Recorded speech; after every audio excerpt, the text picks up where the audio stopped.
हरे कृष्ण। हिंदू पंचांग में पूर्णिमा का विशेष महत्व होता है। वर्ष 2026 की पहली पूर्णिमा पौष मास के शुक्ल पक्ष में पड़ रही है, जिसे पौष पूर्णिमा कहा जाता है। धार्मिक मान्यताओं के अनुसार पूर्णिमा के दिन चंद्रमा पूर्ण रूप से आकाश में विराजमान होते हैं। यही वजह है कि इस तिथि को मानसिक शांति और आत्मबल और सकारात्मक ऊर्जा से जुड़ा माना जाता है। पौष पूर्णिमा के दिन भगवान विष्णु और चंद्रदेव की पूजा का विशेष महत्व होता है। मान्यता ऐसी है कि इस दिन श्रद्धा से किया गया स्नान, दान और व्रत व्यक्ति के सभी पापों का क्षय करता है और जीवन में सुख समृद्धि लाता है। शास्त्रों में यह भी कहा गया है कि पौष पूर्णिमा मास में किए गए धार्मिक कर्म पौष पूर्णिमा में स्नान के बाद पूर्ण फल देते हैं। यही कारण है कि इस तिथि को पौष पूर्णिमा महीने का सार भी माना जाता है। पौष पूर्णिमा का महत्व केवल पूजा पाठ तक ही सीमित नहीं है। इसी पावन तिथि से प्रयागराज में माघ मेले का शुभारंभ भी होता है। यह मेला भारत के सबसे बड़े आध्यात्मिक आयोजनों में से एक गिना जाता है, जहां देश विदेश से लाखों श्रद्धालु संगम में स्नान करने के लिए पहुंचते हैं। ऐसी मान्यता है कि पौष पूर्णिमा के दिन संगम में स्नान करने से व्यक्ति को विशेष पुण्य की प्राप्ति होती है और जीवन के कई कष्ट भी दूर हो जाते हैं। 2026 में पौष पूर्णिमा कब है?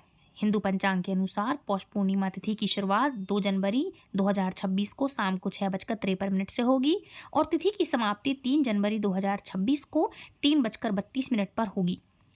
व्रत और पूजा उदय तिथि के आधार पर मानी जाती है, इसलिए पौष पूर्णिमा का व्रत 3 जनवरी 2026 दिन शनिवार को रखा जाएगा।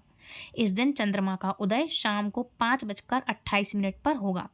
स्नान दान का शुभ मुहूर्त धार्मिक दृष्टि से पौष पूर्णिमा पर ब्रह्म मुहूर्त में स्नान और दान का करने का सबसे श्रेष्ठ दिन माना जाता है। ब्रह्म मुहूर्त 5:25 AM से लेकर के 6:20 तक रहेगा।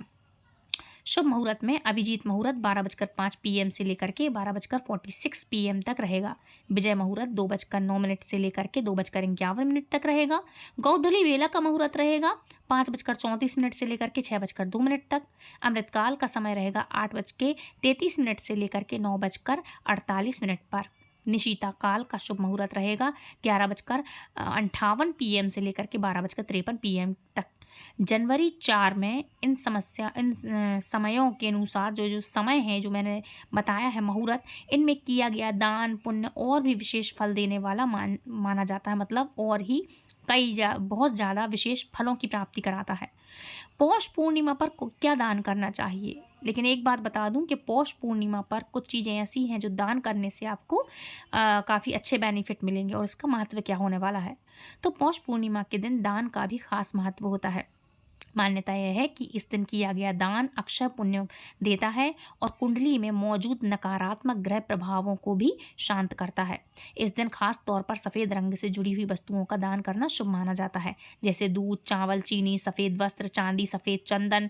इसके अलावा खीर बनाकर प्रसाद के रूप में भी बांटना, ज़रूरतमंदों को कंबल और ऊनी कपड़े देना, चावल, गेहूँ, तिल, गुड़, घी और दूध दान करना अच्छा माना जाता है। पौष पूर्णिमा व्रत क्यों रखा जाता है और हम क्यों रखें? तो देखो, मान्यताओं के अनुसार पौष पूर्णिमा का व्रत रखने से मानसिक शांति मिलती है और आत्मबल मौजूद होता है और पितरों की कृपा प्राप्त होती है और जीवन में आ रही सभी बाधाएं धीरे धीरे सही लेकिन दूर होने लगती हैं। अब बात करते हैं इसकी पूजा विधि के बारे में। तो पूर्णिमा के दिन सुबह जल्दी उठकर स्नान करें। नदी या किसी तालाब में या घर पर पवित्र यदि संभव हो तो पवित्र जल से आप स्नान करें और स्नान करने के पश्चात अगर आपके पास, जैसे कि मैंने बताया कि जैसे अगर आप बाहर नहीं जा सकते, पवित्र नदियों का जल हो तो उससे आप नहाएंगे। नहाने के बाद थोड़ा गंगा जल मिला करके आप अपने घर में भी छिड़काव करें एक लोटे में। उसके बाद पूजा की जगह पर आएंगे, साफ कपड़े पहन करके तरीके सलीके से एक चौकी सफ़ेद कपड़ा बिछाएं और भगवान विष्णु की तस्वीर या मूर्ति रखें। दीपक धूप दीप जलाएं और मन को शांत करके शुरू करें पूजा।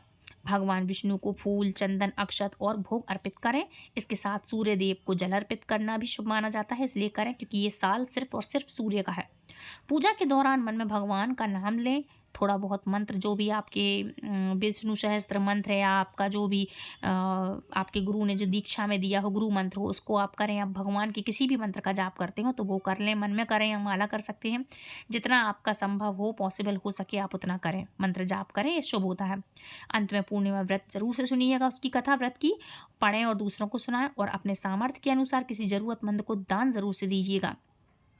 बात करेंगे पूर्णिमा के उपाय क्या हैं। तो पूर्णिमा के दिन कुछ छोटे मोटे उपाय करने से मन में जो भी आपकी अशांति हैं, दिक्कतें हैं, वो सब दूर होती हैं और जीवन में सकारात्मकता आती है। और इस दिन सुबह स्नान के बाद सूर्यदेव को जल जरूर से चढ़ाएं, थोड़ा सा गुड़ या लाल फूल डाल करके अर्घ दें। इसी तरह से शाम को भी कर सकते हैं। इससे आत्मविश्वास और स्वास्थ्य में सुधार माना जाता है। शाम के समय चंद्रमा निकलने पर खुले आसमान के नीचे खड़े होकर के चंद्रमा का दूध या जल से अर्घ दें, और नहीं तो लोटे में थोड़ा सा जल भरेंगे जब आप, तो उसमें थोड़ा सा दूध डाल लें। इससे चंद्रदेव को आप अर्घ दें और मन ही मन अपनी किसी भी एक मनोकामना को शांत भाव से रखें प्रभु के सामने, मतलब चंद्रदेव के सामने। पूर्णिमा के दिन किसी भूखे व्यक्ति या जरूरतमंद को भोजन, दूध या सफ़ेद वस्त्र दान जरूर से करें। ये करना बहुत ही शुभ माना जाता है। अगर मन भारी रहता है, आपका मानसिक तनाव है, तो इस दिन सफ़ेद मोमबत्ती या दीपक जला करके कुछ देर शांत बैठना भी लाभ देता है। मान्यता है कि पूर्णिमा पर श्रद्धा से किए गए ये सरल छोटे छोटे से उपाय हैं, जीवन में सुख, शांति और संतुलन बनाए रखने में बहुत ही ज़्यादा मदद करते हैं। अब बात करते हैं इसकी व्रत कथा के बारे में। द्वापर युग में एक समय की बात है कि यशोदा जी ने कृष्ण से कहा है, हे कृष्ण, तुम सारे संसार के उत्पन्न करता, पोषण तथा उनके संहार करता हो। आज कोई ऐसा व्रत मुझसे कहो जिसके करने से मृत्युलोक में स्त्रियों को विधवा होने का भय ना रहे तथा यह व्रत सभी मनुष्यों की मनोकामना पूर्ण करने वाला हो। श्री कृष्ण कहने लगे, हे माता, तुमने अति सुंदर प्रश्न किया है। मैं तुमसे ऐसे ही व्रत करने को सविस्तार से कहता हूँ, आप ध्यान से सुनिए। सौभाग्य की प्राप्ति के लिए स्त्रियों को द्वात्रिशंत अर्थात 32 पूर्णिमाओं का व्रत करना चाहिए। इस व्रत को करने से स्त्रियों को सौभाग्य संपत्ति मिलती है। यह व्रत अचल सौभाग्य को देने वाला है और भगवान शंकर के प्रति मनुष्य मात्र की शक्ति को बढ़ाने वाला है। यशोदा जी कहने लगी, हे कृष्ण, सर्वप्रथम इस व्रत को मृत्युलोक में किसने किया था? इसके विषय में हमें विस्तार पूर्वक मुझसे कहो, हमें विस्तार से बताओ। श्री कृष्ण जी कहने लगे कि इस भूमंडल पर एक अत्यंत प्रसिद्ध राजा चंद्रहास से पालित अनेक प्रकार के रत्नों से परिपूर्ण कार्तिका नाम की एक नगरी थी। वहाँ धनेश्वर नाम का एक ब्राह्मण रहा करता था और उसकी स्त्री अति सुशील रूपवती थी। दोनों ही उस नगरी में बड़े प्रेम से साथ रहा करते थे। घर में धन धान्य आदि की कोई सीमा नहीं थी और कोई भी कमी नहीं थी। उनको एक बड़ा ही दुख था, उनके यहाँ कोई संतान नहीं थी, जिस वजह से वह बहुत ही दुखी रहा करते थे। एक दिन एक बड़ा तपस्वी योगी उस नगरी में आया। वह योगी बाकी सब घरों में भिक्षा मांगकर भोजन किया करता था, लेकिन उस ब्राह्मण के घर से भिक्षा नहीं मांगा करता था। एक दिन योगी गंगा किनारे भिक्षा मांगकर प्रेम पूर्वक खा रहा था कि धनेश्वर ने योगी को यह सब करते हुए देख लिया। सब कार्य किसी प्रकार से देख लिया और अपनी भिक्षा अनादर से दुखी होकर धनेश्वर योगी से बोले, सभी घरों से भिक्षा लेते हैं आप, परंतु मेरे घर की भिक्षा कभी नहीं लेते, इसका कारण क्या है? योगी कहने लगा, आपके धर्म में हमें इस बात की आज्ञा नहीं देता है, क्योंकि अभी आप गृहस्थ जीवन में एक सुख से वंचित हैं। आपके घर संतान होने पर मैं आपके घर से भिक्षा स्वीकार कर लूँगा। उन्होंने कहा कि जिसे संतान नहीं है उसके घर से भिक्षा लेने से मेरे भी पतित हो जाने का भय है। धनेश्वर यह बात सुनकर बहुत दुखी हुआ और हाथ जोड़कर योगी के पैरों में गिर पड़ा तथा दुखी मन से कहने लगा कि आप मुझे संतान प्राप्ति के उपाय बतलाइए। आप सर्वज्ञ हैं, मुझ पर अवश्य ही यह कृपा कीजिए। धन की मेरे घर में कोई कमी नहीं है, लेकिन मैं संतान न होने के कारण अत्यंत दुखी हूँ। आप मेरे इस दुख का हरण कीजिए। यह सुनकर योगी कहने लगे, तुम चंडी की आराधना करो। घर पहुंचकर उन्होंने यह सारी बात अपनी पत्नी को बताई और खुद वन को चला गया। वन में पहुंचकर उसने चंडी की आराधना की और उपासना की। चंडी ने 16 दिन उनको सपने में दर्शन दिए और कहा कि हे धनेश्वर, जा, तेरे यहाँ पुत्र अवश्य होगा, लेकिन उसकी आयु सिर्फ 16 वर्ष की होगी। 16 वर्ष में वह आयु से उसकी मृत्यु हो जाएगी। अगर तुम दोनों स्त्री और पुरुष 32 पूर्णिमाओं को व्रत करोगे तो यह दीर्घायु हो जाएगा। जितनी तुम्हारा सामर्थ्य हो उतने आटे के दिए जलाकर शिव जी का पूजन करना, लेकिन पूर्णमासी 32 ही होनी चाहिए। सुबह होते ही उन्हें इस स्थान के पास एक आम का पेड़ दिखाई दिया। उस पर चढ़कर एक फल तोड़कर अपने घर चले जाना। ये किसने कहा? माँ चंडी ने कहा धनेश्वर से। अपनी स्त्री का इस बारे में अपनी स्त्री को मत बताना। सुबह स्नान होने के बाद वह स्वच्छ होकर के शंकर जी का ध्यान करके उस फल को खा ले। किसने कहा? चंडी देवी बता रही हैं धनेश्वर को। तब शंकर भगवान की कृपा से उसको गर्भ धारण हो जाएगा। ब्राह्मण सुबह उठा तो उसे उस स्थान पर आम का पेड़ दिखाई दिया और वह उससे फल तोड़ने के लिए चढ़ा, लेकिन वह पेड़ पर चढ़ ही नहीं पा रहा था। यह देखकर उसे बड़ी चिंता हुई। उसने भगवान गणेश जी की उपासना की और कहा, हे दयानिधे, अपने भक्तों के विघ्न का नाश करके उनके मंगल कार्य को करने वाले, दुष्ट का नाश करने वाले, रिद्धि सिद्धि के देने वाले, आप मुझे इतना बल दें कि मैं अपनी मनोकामनाएं पूरी कर सकूं। इसके बाद वह पेड़ से फल तोड़ करके अपनी पत्नी के पास पहुंचा।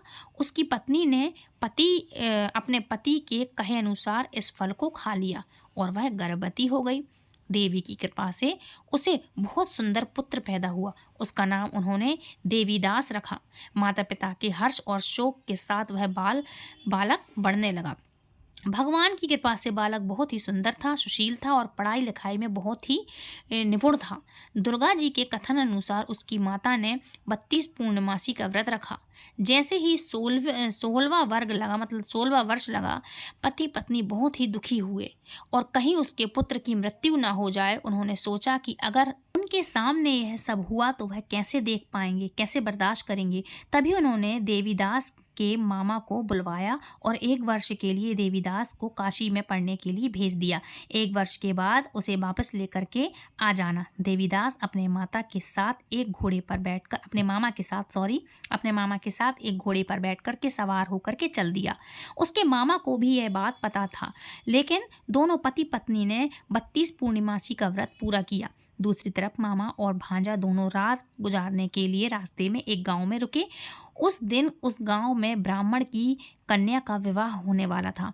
जिस धर्मशाला में बर और बारात ने बाकी लोग रुके हुए थे, उसी धर्मशाला में देवीदास और उसका मामा ठहरा हुआ था। उधर कन्या को तेल आदि चढ़ने के बाद जब लग्न का समय आया तो बर की तबीयत खराब हो गई।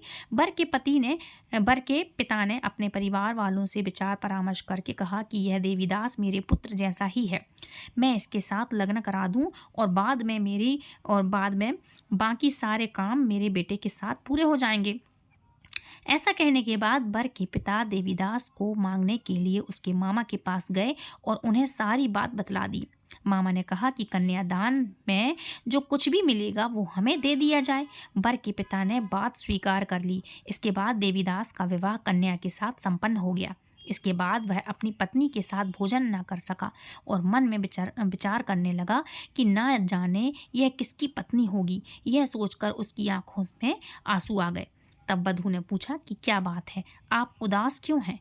तब उसने सारी बातें पत्नी को बता दी। तब कन्या कहने लगी, यह ब्रह्म विवाद के विपरीत है। आप ही मेरे पति हैं, मैं आपकी ही पत्नी रहूंगी, किसी अन्य कभी किसी की नहीं। तब देवीदास ने कहा, ऐसा मत करिए, क्योंकि मेरी आयु बहुत कम है। मेरे बाद आपका क्या होगा। लेकिन उसकी पत्नी नहीं मानी और बोली, स्वामी आप भोजन कीजिए। दोनों रात में सोने के लिए चले गए।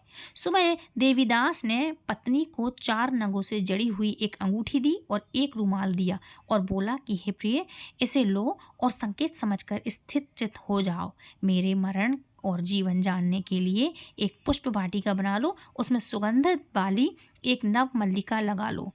उसको प्रतिदिन जल से सींचा करें। आप आनंद के साथ खेलो कूदो और जिस समय और जिस दिन मेरे प्राण निकलने वाले होंगे उस दिन यह फूल सूख जाएंगे। जब यह फिर से हरे भरे हो जाएं तो जान लेना मैं जीवित हूँ। यह समझकर वह वहाँ से चला गया। इतना बोलने के बाद इसके बाद जब वर और बाकी बाराती मंडप में आए तो कन्या ने उसे देखकर कहा कि ये मेरा पति नहीं है, मेरे पति वह हैं जिनके साथ रात में विवाह हुआ था मेरा। इसके बाद मेरा विवाह नहीं हुआ इसके पश्चात मेरा विवाह इसके साथ विवाह नहीं हुआ। अगर यह वही है तो यह बताइए कि मैंने इसके लिए क्या दिया है। साथ ही कन्यादान के समय आभूषण मिले उन्हें दिखाएं। कन्या की ये सारी बातें सुनकर वह कहने लगा कि मैं यह सब नहीं जानता। इसके बाद सारी बारात भी अपमानित होकर लौट गई।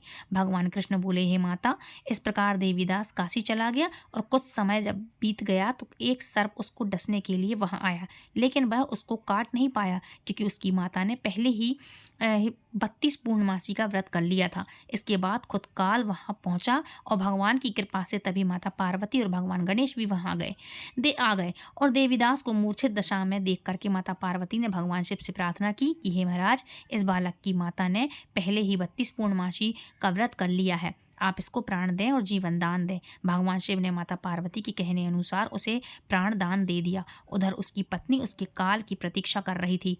उसकी पत्नी ने जाकर देखा पुष्प और पत्र दोनों ही नहीं हैं, तो उसको बहुत आश्चर्य हुआ और जब उसने देखा कि पुष्प वाटिका फिर से हरी भरी हो गई है तो वह समझ गई कि उसका पति जिंदा हो गया है। इसके बाद वह बहुत ही प्रसन्न होकर अपने पिता से कहने लगी कि मेरे पति जीवित हैं, उनको ढूंढिए। जब 16वां वर्ष व्यतीत हो गया तो देवीदास भी अपने मामा के साथ काशी चल दिया। इधर उसकी पत्नी के परिवार वाले उन्हें ढूंढने लगी। उन्हें ढूंढने के लिए यहाँ वहाँ जा रहे थे। उन्होंने देखा कि देवीदास और उसका मामा उधर ही आ रहे थे। उनको देख करके उनके ससुर बहुत प्रसन्न हुए और उसे अपने घर ले गए। वहाँ सारा बगर इकट्ठा हो गया, मतलब जितना भी गांव था वह इकट्ठा हो गया और कन्या ने भी उन्हें पहचान लिया। देवीदास ने इसके बाद अपनी पत्नी और मामा को लेकर के वहाँ से चल दिया, जिसके ससुर ने भी उसे बहुत धन दहेज दिया था। जब वह अपने घर की तरफ चल रहा था तो उसके माता पिता को लोगों ने खबर दी कि तुम्हारा पुत्र देवीदास अपनी पत्नी और मामा के साथ आ रहा है। ऐसा समाचार सुनकर पहले तो उन्हें विश्वास नहीं हुआ, लेकिन जब देवीदास आया और उसने अपने पिता के पैर छुए तो देवीदास के माता पिता ने उसका माथा चूमा और दोनों को अपने सीने से लगा लिया। दोनों के आने की खुशी में धनेश्वर ने बहुत दान दक्षिणा ब्राह्मणों को दी और श्री कृष्ण जी कहने लगे कि इस तरह धनेश्वर को 32 पूर्णमासियों के व्रत के प्रभाव से संतान प्राप्त हुई। जो स्त्रियां इस व्रत को करती हैं वह जन्म जन्मांतरों तक वैधव्य का दुख नहीं भोगती और सदैव सौभाग्यवती रहती हैं। यह मेरा वचन है। यह व्रत संतान देने वाला और सभी मनोकामनाओं को पूर्ण करने वाला है। हे भगवान कृष्ण, जैसे आपने उन सभी के लिए ये आशीर्वाद दिया है सभी स्त्रियों को, और हे भोलेनाथ, जैसे आपने उसके पुत्र की रक्षा की उसी तरह से हम सभी के पुत्रों की रक्षा करें। बोलो पूर्णिमा मैया की जय, भगवान श्री कृष्ण की जय। फ्रेंड्स, ये थी आज की कथा पूर्णिमा स्पेशल 2026। आई होप आज का वीडियो आपको पसंद आया होगा। वीडियो पसंद आया तो लाइक शेयर कमेंट करें, चैनल सब्सक्राइब करें, कमेंट बॉक्स में जय श्री कृष्ण जरूर लिखें और आप अपनी मन चाहिए इच्छा जरूर से प्रकट करें भगवान श्री विष्णु के समक्ष। तो फ्रेंड्स, ये थी video. Please like share and comment, और दोनों करने के लिए पैसे नहीं लगते। लाइक शेयर कमेंट और सब्सक्राइब, ये सब करने के लिए कोई पैसे नहीं लगते। हरे कृष्णा हरि बोल, जय श्री कृष्णा हरि हर।